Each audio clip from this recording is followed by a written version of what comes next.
Ganito na ba talaga ang mundo? Puro gera at pagtatalo? Ano nang ginagawa ng mga nakaupo? Kampante dahil hindi na kailangan mag-ulam ng tuyo? Kailangan na bang masanay sa mali?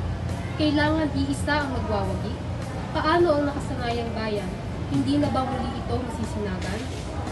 Ang ibon na nais kumawala, walang magawa dahil walang karapatan. Ang ibon na pilit kumakawala, walang magawa dahil hindi tinututunan. At ang ibong nakawala, nagsalita para sa hostesya. Biglang binaril ng walang awa. Kailangang itikom ang bibig dahil ikay walang nakita. Ngayon mo sa akin sabihin na ang mundo'y patas. Wala kang kasalanan kapag ikaw ay mataas. Ang dugo't luhay magbabakas. Sa hostisya'y wala kayong takas. Hustisya, literaturang Pilipino, isinulat ni Binibining Anatalia.